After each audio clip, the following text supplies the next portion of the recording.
Eu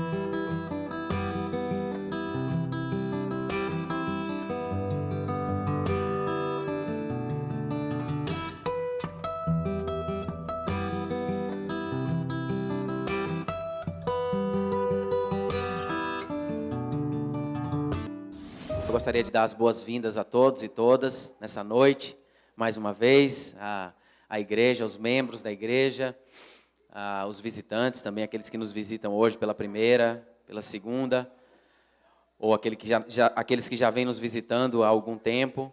Seja muito bem-vindo, que Deus possa continuar te conduzindo, te abençoando, que o Espírito do Senhor te fortaleça hoje e sempre. Amém? Nós vamos abrir as nossas Bíblias nessa noite, no 5º livro do Novo Testamento, o livro de Atos dos Apóstolos, capítulo de número 9.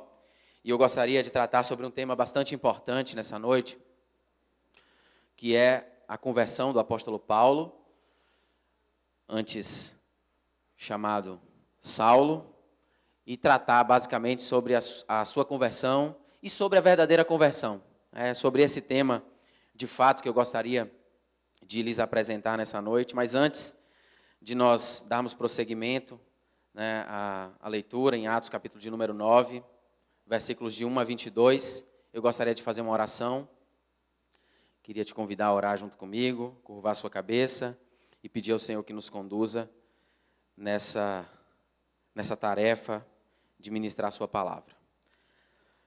Nós te louvamos e te engrandecemos, Senhor, mais uma vez, pelo privilégio de podermos escutar a Tua santa palavra, de aprendermos mais da Tua palavra, de compreendermos o Teu evangelho, as Tuas sagradas letras, que o Senhor possa nos mostrar o caminho que nós devemos seguir, que o Senhor possa, Deus, nos fortalecer espiritualmente essa noite, e não apenas hoje, mas sempre, essa semana, esse mês, esse semestre, esse ano de 2019. Nos orienta, nos conduz nessa palavra, nessa pregação, nesse ensino, em nome de Jesus. Amém? Então eu queria falar sobre a verdadeira conversão e pegar basicamente aqui o exemplo do apóstolo Paulo, que nesse momento aqui é conhecido como Saulo, Saulo de Tarso. É uma história muito conhecida de todos nós. Nós conhecemos a história dele, a história de Saulo, do apóstolo Paulo. É alguém extremamente relevante para a palavra de Deus, para as Escrituras, para nós nos tempos de hoje também, tendo em vista que o apóstolo Paulo, somente ele, escreveu mais da metade do Novo Testamento, escreveu 13 livros do Novo Testamento, e tem uma biografia muito grande aqui no contexto do Novo Testamento. Talvez seja a figura mais abordada, mais falada, a história mais contada e comentada no Novo Testamento inteiro, mais até do que a história do apóstolo Pedro, por exemplo. Claro que tirando Jesus, a história de Jesus nos 4 evangelhos, a história do apóstolo Paulo é uma história muito trabalhada, muito contada, a partir do capítulo de número 9, que nós estaremos lendo nessa noite. E depois nas suas cartas nós podemos ver também um pouco da sua biografia, um pouco da sua vida, que ele mesmo apresenta. Mas eu não gostaria de tratar extensivamente da vida do apóstolo Paulo. Eu queria trazer algumas lições sobre exatamente a conversão dele nesse momento aqui específico, e falar sobre a verdadeira conversão, aquilo que acontece no nosso coração, aquilo que acontece na nossa vida, a partir do momento que nós recebemos a Cristo, a partir do momento que nós aceitamos, entre aspas, a Jesus, e a partir disso, como a nossa vida prossegue, como a nossa vida procede diante da palavra de Deus, diante de uma nova perspectiva de vida, de novos pensamentos, de uma nova história que é escrita a partir do momento que nós levantamos a mão para Cristo. Então, o apóstolo Paulo tem uma história muitíssimo importante, uma história muito interessante, algo tremendo, algo muito importante que aconteceu com ele a partir do capítulo de número 9. Muitos aqui já conhecem essa história, mas nós precisamos tirar um pouco das lições que estão por trás de cada um desses passos que aqui foram dados a partir do capítulo 9. Até o capítulo de número 8, nós vemos aqui a história de Pedro, do apóstolo Pedro.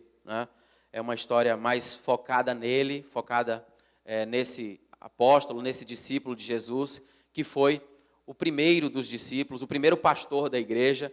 E a partir do capítulo de número 9, nós vemos predominantemente a história de Paulo, que inicialmente, como eu disse, se chama Saulo e depois a sua vida tem algumas mudanças e acontece muita coisa que é lição para a nossa vida nos dias de hoje. Então vamos ler Atos capítulo de número 9, versos de 1 a 22.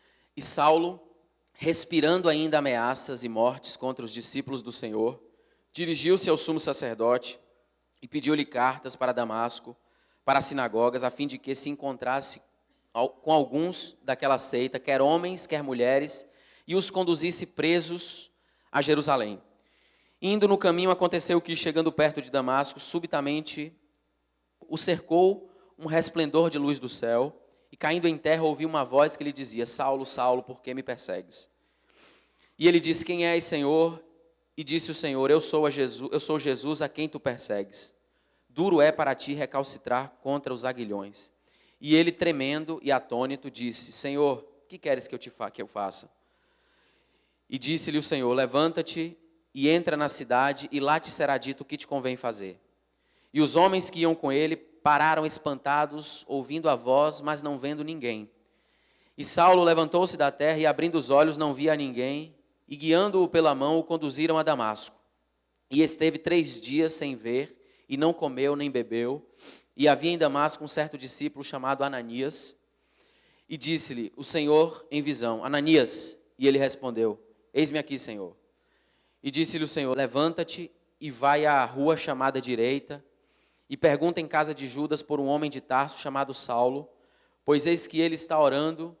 E numa visão ele viu que entrava um homem chamado Ananias e punha sobre ele a mão para que tornasse a ver. E respondeu Ananias: Senhor, há muitos ouvi acerca deste homem, quantos males tem feito aos teus santos em Jerusalém. E aqui tem poder dos principais dos sacerdotes para prender a todos os que invocam teu nome. Disse-lhe, porém, o Senhor: Vai, porque este é para mim um vaso escolhido para levar o meu nome diante dos gentios e dos reis e dos filhos de Israel. E eu lhe mostrarei quanto deve padecer pelo meu nome. E Ananias foi e entrou na casa, e impondo-lhe as mãos, disse: Irmão Saulo, o Senhor Jesus, que te apareceu no caminho por onde vinhas, me enviou para que tornes a ver e seja cheio do Espírito Santo. E logo lhe caíram dos olhos como que umas escamas, e recuperou a vista, e levantando-se foi batizado. E tendo comido, ficou confortado, e esteve Saulo alguns dias com os discípulos que estavam em Damasco. Vamos ler mais 3 versículos.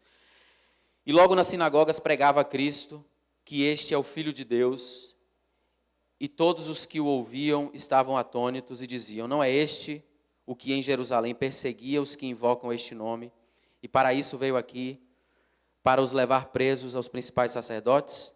Saulo, porém, se esforçava muito mais e confundia os judeus que habitavam em Damasco, provando que aquele era o Cristo. Nós vemos aqui uma história de conversão absolutamente espetacular. Nós podemos perceber o antes e o depois na vida de Saulo, aqui retratado como Saulo de Tarso, que era dessa cidade específica, Tarso da Cilícia, que é uma cidade que hoje fica na atual Turquia, mas na época ficava numa região chamada Ásia Menor. Saulo nasceu lá, né, distante de Jerusalém, distante, portanto, de Israel, distante da cultura predominantemente hebreia, judia, mas ele era judeu também, embora fosse romano, embora tivesse nascido em território romano, fosse romano, ele era tanto judeu quanto romano, mas a sua religião era a religião judia. Ele era judeu, e era um judeu zeloso, era um judeu respeitador das tradições da sua religião, e não apenas respeitador das tradições da sua religião, mas ele era um sacerdote. A palavra de Deus diz que ele era fariseu, então era um líder, uma liderança na religião judaica, era um homem que tinha, portanto, todo embasamento, porque os judeus eles se apegam ao Antigo Testamento, então ele tinha todo o embasamento em relação ao Antigo Testamento, conhecia muito bem o Antigo Testamento, o Gênesis, o Êxodo, o Levítico, Números, Deuteronômio, toda a lei, todos os profetas.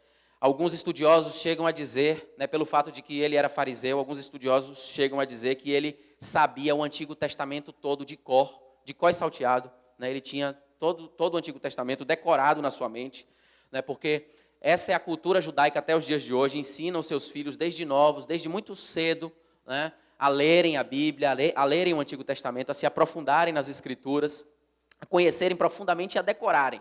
Então o apóstolo Paulo tinha esse conhecimento, ele era judeu. E quando ele percebeu que uma nova seita de dentro do judaísmo estava se formando, que era a seita dos cristãos, ele ficou revoltado, né?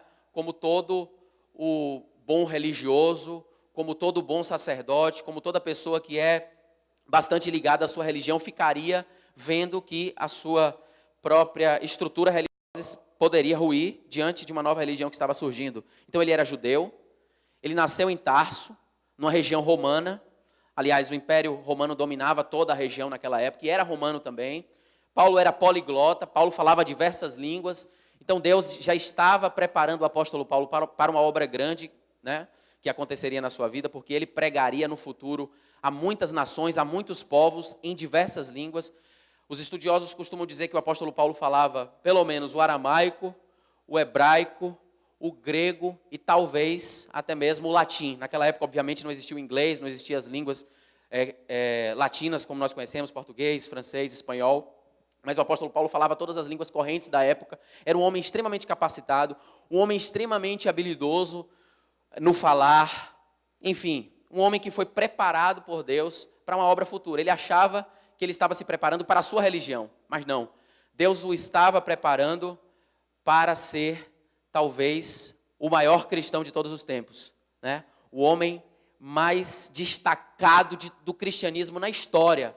Nós podemos lembrar de vários outros, o apóstolo Pedro, nós podemos lembrar depois das escrituras, da Bíblia Sagrada, de Agostinho, de Lutero, e de tantos outros homens que surgiram na história e que produziram muito para o reino de Deus. Mas o apóstolo Paulo, cá para nós, é incomparável, né?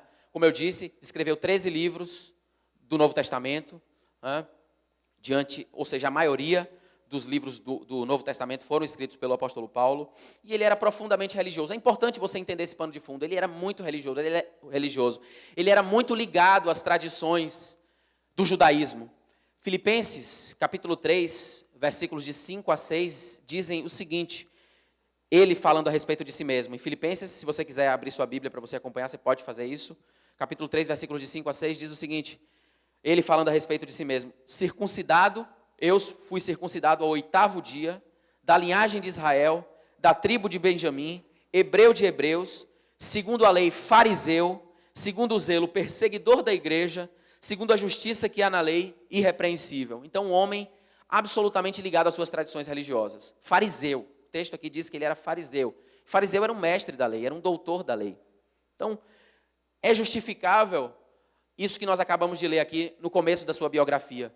Quando o apóstolo Paulo começa a perseguir a igreja, começa a perseguir os cristãos de forma sistemática. Porque ele era um fariseu, ele estava muito apegado àquilo que os seus pais lhe ensinaram. Aliás, os seus pais, o seu pai e a sua mãe, eram também judeus, embora os estudiosos digam que o pai dele fosse romano, né, tivesse cidadania romana, mas do ponto de vista da religião era judeu também. E Paulo estudou na melhor, ou em uma das melhores escolas de Jerusalém. Nasceu em Tarso, nasceu na Turquia e foi enviado para Jerusalém ainda muito novo, ainda muito cedo, muito pequeno, por seus pais, para que fosse estudar numa escola chamada Gamaliel. Quem já ouviu falar em Gamaliel? Paulo estudou na escola chamada Gamaliel, aos pés de Gamaliel, que era um doutor fenomenal da lei, líder do Sinédrio, que é como se fosse o Supremo Tribunal Federal dos tempos de hoje. Gamaliel era o que há em Israel em termos de conhecimento, em termos de profundidade das Escrituras, e o apóstolo Paulo foi estudar nada mais, nada menos do que com Gamaliel. Isso está registrado em Atos, capítulo 22, versículo de número 3, que diz assim, quanto a mim, eu sou judeu, nascido em Tarso, da Cilícia, e nesta cidade, quando ele fala nesta cidade, ele está falando em Jerusalém, criado aos pés de Gamaliel. Então Gamaliel o ensinou as Escrituras, o ensinou a palavra, de modo que ele tinha um conhecimento absolutamente fenomenal. E o ofício do apóstolo Paulo, né, para trazer aqui um pano de fundo para você, embora ele tivesse todo esse conhecimento, embora ele fosse um homem muito letrado, o seu ofício era fazer tendas. A palavra de Deus nos diz que ele trabalhava com isso. Mas algo que nós devemos destacar, já entrando no texto dessa noite, em Atos capítulo 9, eu queria que você ficasse com a sua Bíblia aberta, para você acompanhar o par e passo dessa reflexão dessa noite. O ápice, algo central que nós precisamos entender sobre a verdadeira conversão, já que o tema central da mensagem dessa noite, para a sua vida, para a minha vida, é a verdadeira conversão, é que o apóstolo Paulo era um perseguidor sistemático de cristãos. Disse lá o texto de Filipenses, né, que ele era um perseguidor. O texto que nós lemos diz isso também, que ele era um perseguidor. E era um perseguidor daqueles truculentos, daqueles violentos, daqueles terríveis. Você já deve ter visto recentemente nas redes sociais, na televisão, os vídeos do Estado Islâmico, quando o Estado Islâmico prende um cristão lá na região do Oriente Médio. O que é que acontece? Mata, extermina esse cristão ou esses cristãos publicamente diante das câmeras para o mundo inteiro ouvir. O apóstolo Paulo era mais ou menos parecido com esse tipo de gente, extremamente religioso, porque o pessoal do Estado Islâmico é extremamente religioso, mais zeloso dos seus princípios muçulmanos, enquanto o apóstolo Paulo era zeloso dos seus princípios judeus. E ele era um perseguidor tão cruel que ele prendia tanto homens quanto mulheres. Não tinha esse negócio de gênero, não. Tanto homens quanto mulheres. O que tivesse na frente dele, fosse cristão, ele apreendia, ele levava, ele apresentava diante dos tribunais de Jerusalém, dos tribunais daquela época, a fim de que esses cristãos fossem julgados, esses cristãos fossem penalizados, fossem apenados e fossem até mesmo mortos, como muitos foram. O apóstolo Paulo não somente prendia homem e mulheres, ele encarcerava todo tipo de cristãos e matava, exterminava cristãos. A Bíblia diz nesse texto que nós acabamos de, em algumas traduções, diz exatamente dessa forma, usa exatamente essa palavra, que ele exterminava cristãos. Ele participou na morte de Estevão, no capítulo de número 7, versículo 58. Se você quiser acompanhar, o capítulo 7 de Atos, mesmo livro que nós estamos lendo, versículo 58 diz o seguinte: e expulsando-o da cidade, o apedrejavam, e as testemunhas depuseram suas capas aos pés de um jovem chamado Saulo. Que contexto é esse aqui? O contexto da morte de Estevão.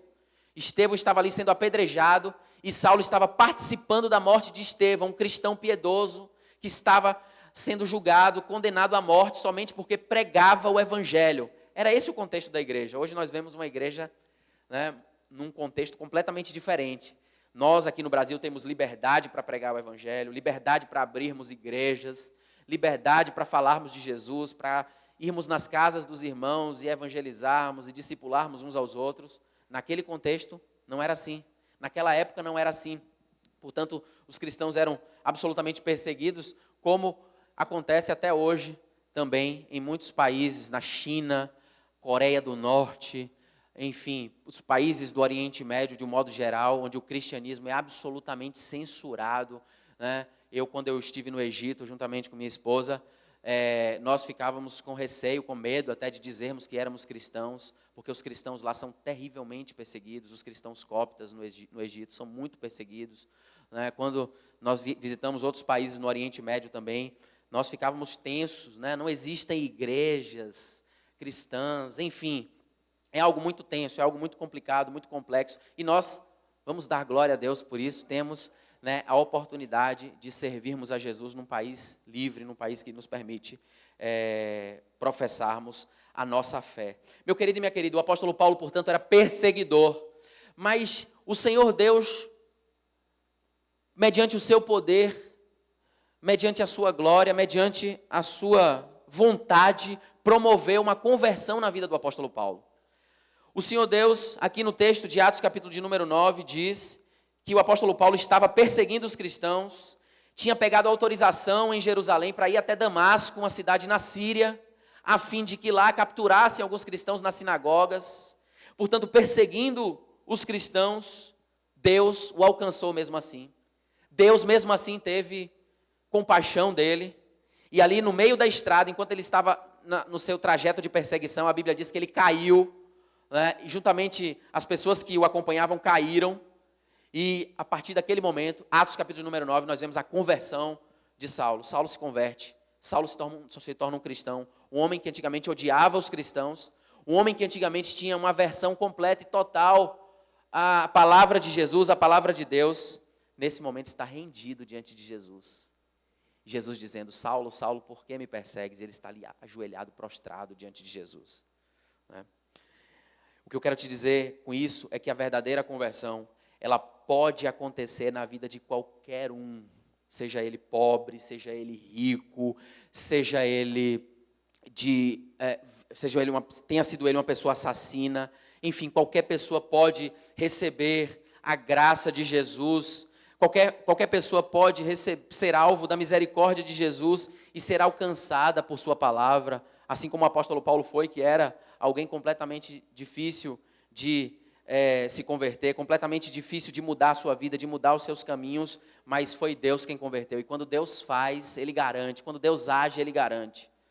É assim que Ele trabalha, convertendo inclusive as pessoas mais improváveis, convertendo inclusive as pessoas que nós jamais imaginaríamos que se converteriam. Quantas pessoas, né, você tem aí na sua mente nesse momento, nessa noite, né, que no passado você jamais imaginava que essa pessoa poderia estar nos caminhos de Jesus, mas essa pessoa hoje é convertida, porque não foi ela que se converteu, foi Deus quem converteu o seu coração, foi Deus quem converteu a sua vida. Aliás, foi Deus quem promoveu essa conversão na vida do apóstolo Paulo. Ele estava ali no caminho de Damasco, ele estava ali em direção à perseguição, em direção à morte, em direção à perseguição sistemática de cristãos em outra cidade. Não bastava ele perseguir os cristãos na sua própria cidade, mas ele queria perseguir em outra cidade.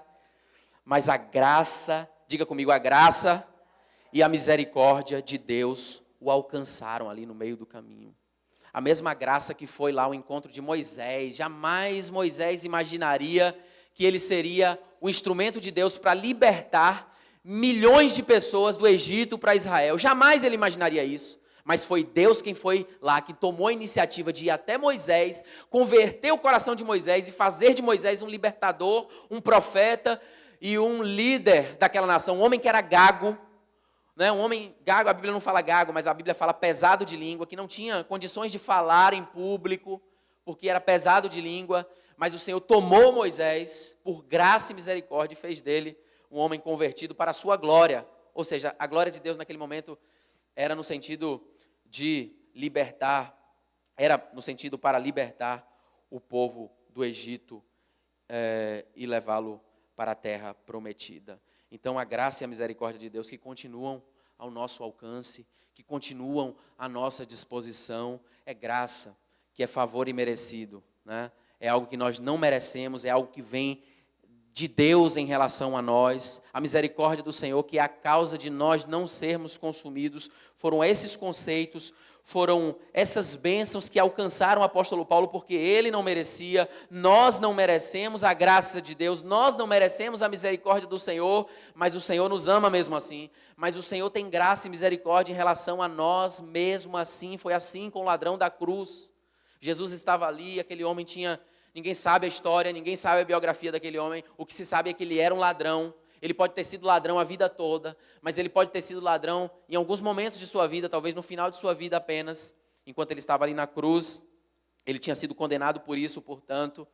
Mas Jesus disse, hoje mesmo estarás comigo no paraíso, porque o nosso Deus é gracioso. Quantos, eu já ouvi diversas vezes pessoas dizerem em relação àqueles que se convertem em presídios, aqueles que eram traficantes de drogas, assassinos, e de repente se dizem cristãos, se dizem crentes, e nós muitas vezes desacreditamos. Não é possível, essa pessoa não pode, cometeu tantas barbaridades a vida toda e agora está se dizendo crente, agora se diz cristã, agora se diz evangélica. É impossível. O apóstolo Paulo era um desses, e ele foi desacreditado no começo da igreja. A Bíblia diz que quando o apóstolo Paulo se converteu, logo no começo, os irmãos, os discípulos, os apóstolos não acreditavam na sua conversão. Onde quer que ele chegasse, as pessoas olhavam e diziam, até com medo, ficavam com medo em relação a ele, e diziam, esse homem não se converteu, será que ele se converteu mesmo? E ficavam ali com dúvida em relação àquilo que tinha acontecido na sua vida, mas é Deus quem faz a obra. Quando a conversão é proporcionada, é promovida por Jesus, por Deus, nós podemos ter a certeza de que é garantida essa conversão. Se Deus te converteu, você de fato é convertido. Mas se foi você que se converteu, se foi você que tomou a iniciativa de mudar a sua vida, de transformar a sua vida e de seguir os caminhos de Deus, de Jesus, pela sua própria vontade, pelo seu próprio esforço, é duvidosa essa conversão. Porque a conversão verdadeira vem de Jesus. A verdadeira conversão, portanto, diga comigo, a verdadeira conversão, quem faz é Deus, quem promove é Jesus, como foi ali na vida do apóstolo Paulo. E Logo depois, em seguida, nós vemos que ele vai até a cidade de Damasco, ali cego. A palavra de Deus diz que ele caiu. Alguns dizem que ele caiu do cavalo, mas o texto não fala, não menciona em momento algum. As 3 passagens, Atos capítulo 9, Atos capítulo 22 e Atos capítulo 26, que mencionam esse fato aqui da conversão do apóstolo Paulo, não falam de um cavalo. É provável que ele estivesse em cima de um cavalo mesmo, né? Ele não iria percorrer 240 quilômetros, que era a quilometragem de Jerusalém até a capital da Síria, Damasco, a pé. Ele só poderia ir realmente montado num cavalo. Então, ele caiu ali na estrada, a luz forte de Jesus apareceu para ele, questionou ele a respeito de sua vida, por que ele estava o perseguindo. A Bíblia diz que ele caiu, diga comigo, ele caiu. Ele ficou cego logo em seguida. A Bíblia diz que a luz foi tão forte, era meio-dia, não era de noite. Às vezes a gente tende a achar que esse processo, né, de queda do apóstolo Paulo, nesse caminho entre Jerusalém e Damasco, era à noite, mas não, ele estava ao meio-dia, nesse ponto, nesse momento específico em que ele cai e se converte diante de Deus. Meio-dia, imagine um sol quente do meio-dia, uma luz mais forte do que a luz do sol, brilha nos olhos do apóstolo Paulo. Não bastava ele cair, talvez do cavalo, mas também ficou cego, não conseguia mais ver. Os seus amigos que estavam ali até ouviram a voz, mas não viram nada. A Bíblia diz que ele não teve uma visão de Jesus, ele viu o próprio Jesus. Jesus apareceu para ele, não foi uma visão, não foi um sonho, foi o próprio Jesus aparecendo para o apóstolo Paulo. Caiu, ficou cego, foi conduzido até a cidade de Damasco, ficou 3 dias sem comer. Foi um processo de conversão que aconteceu na vida dele, assim como é um processo de conversão, o processo pelo qual nós passamos com a nossa caminhada com Jesus. E às vezes esse processo é um tratamento de choque. Às vezes a gente acha que o evangelho está resumido naquela frase que algumas igrejas pregam, que algumas igrejas mostram: pare de sofrer. A partir do momento que você se converte, você para de sofrer. Não. Logo no começo da conversão, logo no começo da vida do apóstolo Paulo com Cristo, ele sofreu muito, caiu do cavalo, ficou cego, ficou 3 dias sem comer, ficou em jejum, ficou perdido, não sabia o que estava acontecendo, porque antes era judeu, de repente o próprio Jesus, a quem ele perseguia, apareceu para ele, porque ele não perseguia apenas os cristãos, mas ele perseguia o próprio Jesus também, e aquilo foi uma confusão, porque muitas vezes o processo de conversão pelo qual nós passamos é um processo difícil, é um processo duro, não é um processo simples, não é um processo fácil. Às vezes nós demoramos algum tempo para alcançarmos a estatura de homem e de mulher perfeitos diante do Senhor Jesus, diante da palavra de Deus. A Bíblia diz que no caso do apóstolo Paulo foi algo rápido, né? Foi algo de pouco tempo. Ele caiu do cavalo, 3 dias depois ele foi batizado nas águas, e a Bíblia diz que logo ele já pregava ali na cidade onde ele estava, na cidade de Damasco. É importante também a gente ressaltar que no processo de conversão do apóstolo Paulo, Deus usou um homem. Deus usou homens, mas nós destacamos aqui um, que foi Ananias. Ananias, nós vemos aqui que Deus falou com ele, que fosse até o apóstolo Paulo, que fosse até o então Saulo de Tarso, para ajudar ele nesse processo de conversão. E é exatamente isso que acontece nas nossas vidas também, né?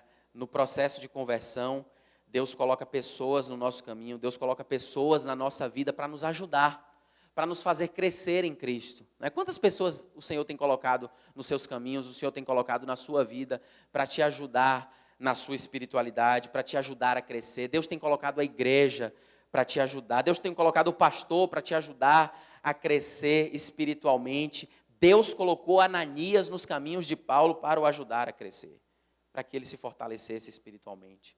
Porque na verdadeira conversão, Deus usa pessoas, Deus usa a igreja para nos ajudar na caminhada. Nós não somos cristãos sozinhos. Nós não somos cristãos sem igreja. Nós não somos cristãos apenas com pregações que nós assistimos nas redes sociais. Nós não somos cristãos apenas com aconselhamentos via WhatsApp. Nós não somos cristãos apenas à distância. Nós somos cristãos Nós somos convertidos quando nós nos relacionamos uns com os outros. E foi exatamente isso que aconteceu no começo da vida do apóstolo Paulo. Ele se relacionou logo com Ananias. Ananias o ajudou na sua trajetória espiritual, na sua caminhada espiritual. Mas logo depois, ele foi para Jerusalém. E ali tiveram diversos irmãos que primeiro ficaram assustados, porque antes ele era perseguidor da igreja. E depois ele passou a ser cristão. E aí os irmãos passaram a ajudá-lo também na caminhada. Portanto, eu já disse para você o seguinte nessa noite, a respeito da verdadeira conversão. Eu já te disse que a verdadeira conversão pode acontecer na vida de qualquer um, até na vida do mais truculento assassino. A verdadeira conversão, quem promove, quem faz é Deus. E eu estou te dizendo agora que na verdadeira conversão, Deus usa pessoas para nos ajudar na nossa caminhada. E na verdadeira conversão também, nós podemos perceber que existem frutos.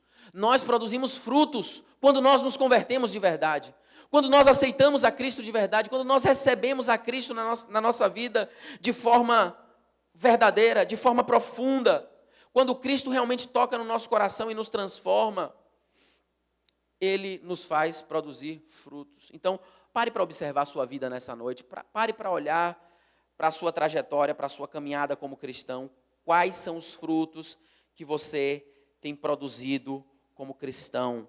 Você dá resultado no seu trabalho, você dá resultados na sua empresa, você dá resultados na sua repartição pública, você como empresário dá muitos resultados, você fatura, você lucra do ponto de vista dos seus negócios, você tem dado resultado em relação à sua família, tem sabido criar os seus filhos, tem colocado os seus filhos nas melhores escolas e tem tido bons resultados em relação a isso, seus filhos têm sido bem educados, portanto você tem tido muitos resultados nas mais diversas áreas da sua vida. Mas eu quero te perguntar, você tem tido bons resultados espirituais? Você tem produzido frutos? A Bíblia diz que o apóstolo Paulo logo produziu frutos. Ele se converteu de verdade, ele se tornou um homem completamente diferente nesse momento aqui de Atos capítulo 9.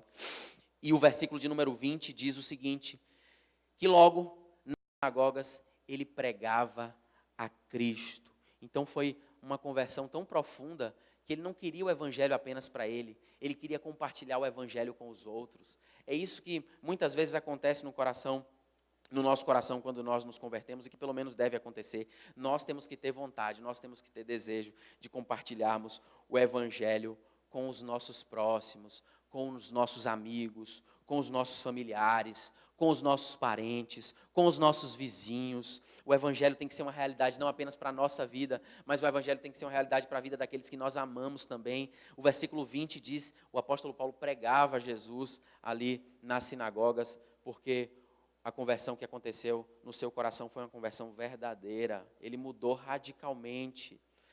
João capítulo de número 15 diz que os verdadeiros ramos que estão firmados em Cristo produzem frutos. Mas aqueles ramos que não são verdadeiros, que não são convertidos e que não produzem frutos, eles são arrancados da árvore que é Jesus. Eles são arrancados do tronco que é Jesus. Eu quero te perguntar nessa noite, quais são os frutos, os resultados que, como o apóstolo Paulo, você tem produzido na sua vida espiritual?